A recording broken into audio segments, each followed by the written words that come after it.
안녕하세요. 경희대학교 경영학과에 재학 중인 승팀입니다. 올해 제 자소서가 우수 사례로 뽑혀가지고 학생부 종합 수기집에 들어가게 되었습니다. 경희대 학종 관련 내용은 경희대학교 입학처 홈페이지에 있으니까 궁금하신 분들은 아래 댓글에서 확인해주세요. 오늘은 꿀팁이라면 꿀팁인 자소서 1번 문항 쓰는 방법을 제 자소서 일부랑 함께해서 소개해드릴까 해요. 먼저 제 내신에 대해서 얘기를 드리자면 대학교 한 삼식마다 다르지만 1.9에서 2.1 사이로 왔다 갔다 하는 그리 좋지는 않은 내신이었어요. 그럼에도 불구하고 제가 경희대에 올 수 있었던 가장 큰 이유는 열심히 쓴 자소서가 아닐까 싶은데요. 저도 이맘때쯤 매일매일 자소서를 지웠다가 썼다가 하면서 개고생을 했던 기억이 납니다. 그런 고3 친구들에게 조금이나마 도움이 되고자 이렇게 영상을 찍게 되었습니다. 그럼 본론으로 들어가실게요. 1번 문항은 대학교 모두의 공통 질문인데요. 한번 읽어볼게요. 고등학교 재학 기간 중 학업에 기울인 노력과 학습 경험에 대해 배우고 느낀 점을 중심으로 기술해 주시기 바랍니다. 천자 이내네요. 여기서 가장 학생들이 키포인트로 봐야 될 부분은 배우고 느낀 점을 중심으로 서술하는 거예요.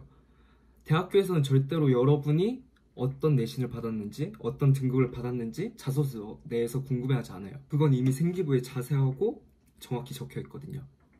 대학이 진정으로 궁금해하는 건 바로 일반적인 교과 과정 속에서 어떠한 내용에 집중을 했는지 또 궁금증을 가졌는지 그 궁금증을 어떻게 해결했는지입니다. 제 자소서 일부분을 예시로 들어 말씀드릴게요. 먼저요.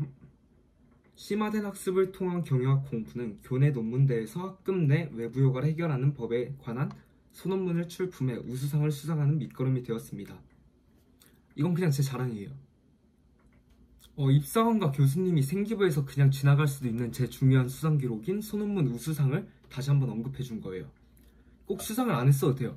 소논문을 출품했다는 기록과 어떤 주제의 소논문인지 생기부에 적혀 있다면 원하는 대로 기술해도 좋습니다. 다음 문장 보실게요. 경제 시간에 배운 코즈의 정리는 일상생활 속 담배 냄새를 맡는 등 부정적 외부 효과를 겪은 저에게 신선하게 다가왔습니다. 고등학교 2학년 경제 과목이 있었어요. 부정적 외부 효과를 제3자의 개입 없이 당사자들끼리 원만하게 해결한다는 코즈의 정리에 대해 잠깐 배운 적이 있었습니다. 이 이론을 제 일상생활 속 경험에 적용시켜 궁금증을 가졌다는 내용을 서술해 주었습니다. 이에 학급 내부에서 발생하는 소음, 냄새 등 외부 효과도 코즈의 정리를 통해 해결할 수 있지 않을까 하는 생각에 논문을 작성했습니다. 경제 시간에 배운 내용을 통해 생긴 궁금증을 현실에 적용시켜 소논문을 작성했다는 내용을 기술했습니다. 이 방법을 학급에 적용해 소음, 냄새 등 각 외부 효과가 발생할 때 매점 이용 쿠폰을 가해자가 피해자에게 지급하는 방법을 사용했습니다. 이거 되게 중요한 내용이에요. 입학 사정관도, 교수님도, 엄마도, 아빠도, 할아버지도, 할머니도 다 궁금해할 만한 내용입니다. 어떻게 현실에 적용시켰냐? 어떤 식으로 실천했냐? 교실에서 발생하는 부정적 외부 효과를 매점 이용 쿠폰을 통해 해결했다. 이로써 제가 직접 실험했다는 부분도 어필하면서 어떤 식으로 구체화를 시켰는지까지 알 수 있는 대목이에요. 이거 별표 5개예요. 그 결과 반 분위기가 이전보다 훨씬 나아졌다며 만족해하는 친구들이 늘어났습니다. 어떠한 결과가 도출되었는지 학생들의 말을 끌어와 서술했습니다. 제 작은 노력으로 반 분위기가 향상되는 것을 보며 뿌듯함을 느꼈고 앞으로 경영을 공부하는 데 있어 직접 발로 뛰는 기업인의 모습을 갖춰야겠다는 생각이 들었습니다. 질문 한번 다시 생각해 볼까요?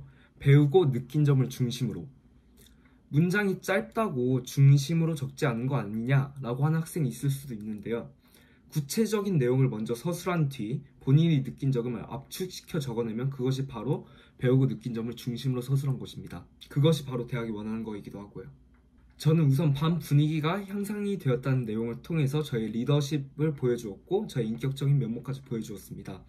또 앞으로 경영을 공부하는 데 있어 직접 발로 뛰는 기업인의 모습을 갖춰야겠다는 문장을 통해서 경영학적 사고라는 모습 그리고 최종적으로 솔선수범하고 현실에 존재하는 문제점을 해결하려고 발로 뛰는 기업인의 모습을 갖춰야겠다는 경영인으로서의 굳은 의지까지 보여주며 제가 느낀 점을 잘 녹여냈습니다. 이렇게 제 자소서 일부분을 보여드리면서 1번 문항에서 갖춰야 될 중요한 요소들을 알아보았는데요. 학생들이 꼭 명심해야 될 부분을 2가지로 정리하자면 첫째, 본인의 실력을 어필하는 것이 아닌 교과 과정 속의 궁금증을 어떻게 해결하였느냐. 둘째, 궁금증 해결을 통해 본인의 전공에 관련하여 어떤 느낌을 느꼈는가. 이 두 부분을 명심하시고 1번 문항을 작성한다면 훌륭한 자소서가 되지 않을까요? 제 팁을 통해서 많은 도움이 되었으면 좋겠습니다. 영상이 유익하고 자소서 2번 문항에 대한 팁이 궁금하다면 구독과 좋아요 그리고 알람 설정까지 부탁드릴게요.